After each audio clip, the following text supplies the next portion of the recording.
Semua sosial media lagi bener-bener rame dengan kemunculannya manga One Piece chapter 1138. Karena di manga One Piece kali ini banyak banget pertanyaan-pertanyaan yang akhirnya dijawab oleh Oda Sensei setelah bertahun-tahun ini adanya manga One Piece. Yang pertama itu soal silsilah keluarganya Akagami no Shanks. Untuk pembahasan ini gue bakal bahas di konten lain. Di konten kali ini gue mau ngebahas halaman terakhir di manga One Piece chapter 1138 yang ngebuat semua sosmed bener-bener bergejolak lah karena kemunculannya mural ini yang digambar oleh Oda Sensei. Mural ini berisi jawaban-jawaban dari semua pertanyaan fans One Piece selama bertahun-tahun. Sebelum gue lanjutin, buat kalian semua jangan lupa di like, di subscribe, dan buat kalian semua yang pengen donasi langsung aja kirim donasi kalian ke link Saweria gue yang ada di deskripsi. Jadi langsung aja kita bahas mural yang lagi viral di sosial media ini. Let's go.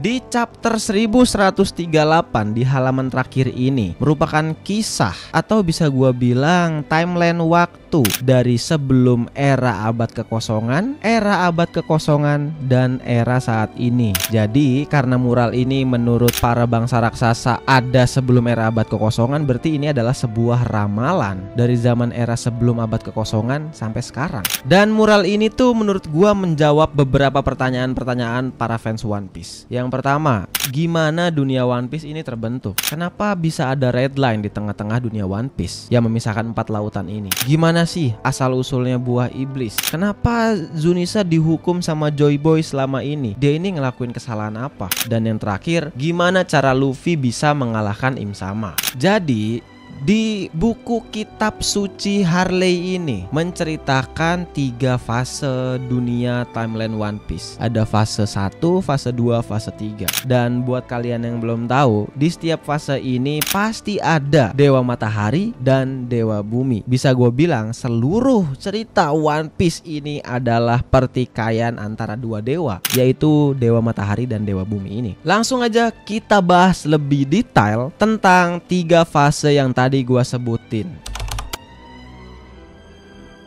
Di era ini, Mother Flame atau energi matahari disebut energi terlarang yang bisa menjadi sumber energi kehidupan bagi seluruh umat manusia. Tapi karena ambisi dan nafsunya para manusia, manusia ini menguras habis energi Mother Flame untuk memanfaatkannya. Di era sebelum abad kekosongan ini ada sebuah kerajaan atau bisa gue bilang peradaban. Karena kalian bisa lihat di mural ini ada bangunan-bangunan tuh yang kemungkinan besar kerajaan ini menjadi sangat-sangat super duper maju dibandingkan kerajaan atau peradaban lainnya. Karena kerajaan ini menggunakan energi Mother Flame untuk ngebikin kerajaan ini menjadi lebih berteknologi. Tapi apa tujuannya pemimpin kerajaan atau peradaban ini memanfaatkan energi Mother Flame? Yang pertama, asumsi gua adalah untuk ngebuat peradaban atau kerajaannya ini menjadi sangat maju dibandingkan dengan peradaban atau kerajaan lainnya. Yang kedua, kalian bisa ngeliat kan ada sosok ular besar banget di fase yang pertama ini. Bisa jadi pemimpin kerajaan atau peradaban di era ini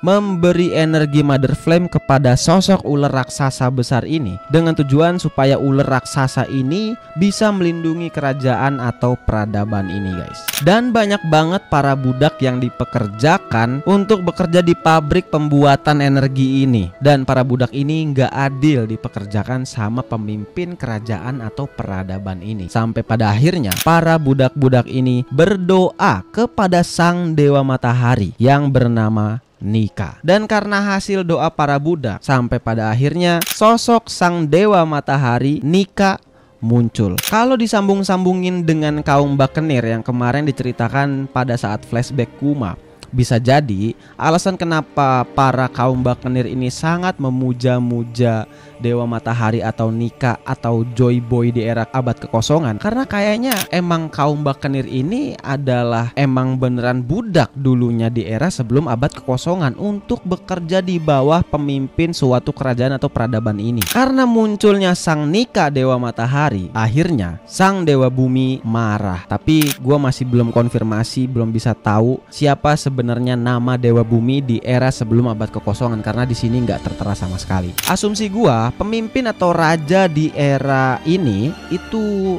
mempunyai hubungan dengan dewa bumi. Kayaknya karena pemimpin kerajaan atau peradaban ini menganggap Nika sebagai dewa matahari ini adalah pengganggu rencananya untuk memanfaatkan energi Mother Flame ini, sampai pada akhirnya menimbulkan peperangan yang besar antara dewa matahari dengan dewa bumi. Dan dewa bumi ini dibantu dengan sang ular raksasa ini, guys. Hasil dari peperangan ini adalah kekalahan dari sang dewa matahari Nika, dan dunia pun hancur. Ular besarnya ini mati dan sisa tubuhnya mengelilingi seluruh dunia dan sekarang disebut sebagai Red Line. Dunia menjadi terpecah 4 bagian dan gak bersatu lagi sampai nanti pada akhirnya munculnya fase ketiga. Terlihat juga di sini ada kapal Noah. Kapal yang ada di dalam kerajaan manusia ikan. Noah ini terlihat membawa makhluk hidup, kayaknya tujuannya untuk melanjutkan kehidupan setelah dunia ini hancur akibat pertarungan Nika ngelawan dewa bumi dan ular raksasa ini. Dan asumsi gua kayaknya karena sang dewa matahari Nika ini kalah dan dunia ini hancur, kapal Noah ini dibuat oleh sang pemimpin kerajaan atau peradaban pada saat itu, karena teknologinya kan sangat maju. Jadi kayaknya emang Noah ini bukanlah buatan Joy Boy, tapi ada sebelum era Joy Boy. Dan uniknya juga di sini di era yang pertama, di fase yang pertama, ada kapal Maxim yang digunakan Enel untuk pergi ke bulan. Kemungkinan besar ya, ras bulan atau para orang yang bersayap itu pertama kali datang ke bumi tuh di era sebelum abad kekosongan. Unik banget ya. Dan terlihat juga di sini ada Zunisa. Zunisa yang lagi belalainya tuh diberdiriin, ditindihin sama sang pemimpin peradaban atau kerajaan di era itu. Feeling gua alasan yang ngebikin Joy Boy menghukum Zunisa adalah karena Zunisa itu ikut andil dalam membantu raja atau pemimpin peradaban ini untuk mewujudkan rencananya dan jadi pemicu hancurnya dunia di era itu.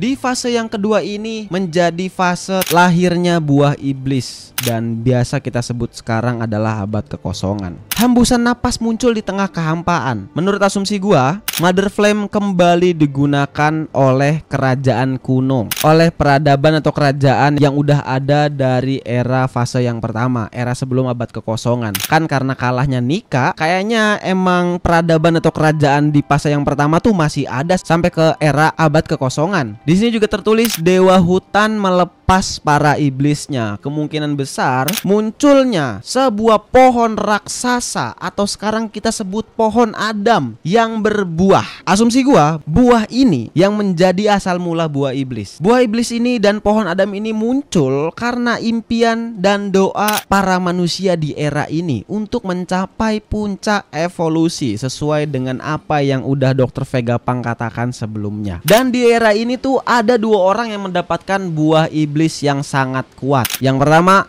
orang yang bernama Joy Boy yang mendapatkan kekuatan buah iblis Hitohitonomi model Sun God Nika yang mendapatkan kekuatan dewa matahari. Dan yang kedua, Im Sama yang mendapatkan kekuatan buah iblis dewa bumi. Di sini juga tertulis matahari menyebarkan api peperangan. Di sini gua artikan sebagai Im Sama menggunakan Mother Flame untuk energi sebagai senjata kuno Uranus untuk menenggelamkan kerajaan kuno yang udah ada dari fase yang pertama ini, dan akibatnya menaikkan permukaan laut setinggi 200 meter. Dan di sini juga tertulis manusia bulan setengah bermimpi, manusia bulan bermimpi. Inilah yang akan gua artikan Will of D. Manusia setengah bulan itu merupakan klan D, dan manusia bulan penuh adalah manusia langit atau manusia bersayap yang berasal dari bulan. Mimpi dari orang penuh bulan dan orang setengah bulan adalah untuk melanjutkan, mempertahankan tekad Joy Boy untuk ngebuat poneglyph dan disebarkan ke seluruh dunia dengan tujuan memberitahu apa yang sebenarnya terjadi di era abad kekosongan ini. Di sini tertulis umat manusia pun membunuh matahari lalu menjadi dewa. Kemungkinan besar di era ini Im Sama dan 20 kerajaan atau aliansi-aliansinya mengalahkan Joy Boy dan kerajaan kuno yang udah canggih ini. Dan setelah Joy Boy kalah, Im Sama membentuk pemerintah dunia yang ada sampai sekarang, yang bertahan 800 tahun lamanya. Jadi kerajaan kuno yang sering disebut-sebut sama arkeolog di dalam cerita One Piece, menurut gua kerajaan di era abad kekosongan ini bisa jadi kerajaan yang sama dengan kerajaan atau peradaban yang ada di fase era sebelum abad kekosongan yang tadi gue ceritain di awal, yang merupakan kerajaan yang paling maju. Karena kerajaan di fase yang pertama itu menggunakan Mother Flame untuk ngebuat kerajaan atau peradabannya tuh bener-bener maju dibandingkan dengan kerajaan lainnya. Di sini juga tertulis Dewa Laut pun mengamuk hingga tidak dapat dijumpai kembali. Jadi kemungkinan besar gara-gara seluruh umat manusia memakan buah iblis dari pohon Adam, Dewa Laut pun mengutuk semua pengguna buah iblis biar nggak bisa berenang lagi di dalam lautan. Ibaratnya nggak diterima lah di lautan. Kan kalau kita banyak dosa nggak diterima di bumi kan.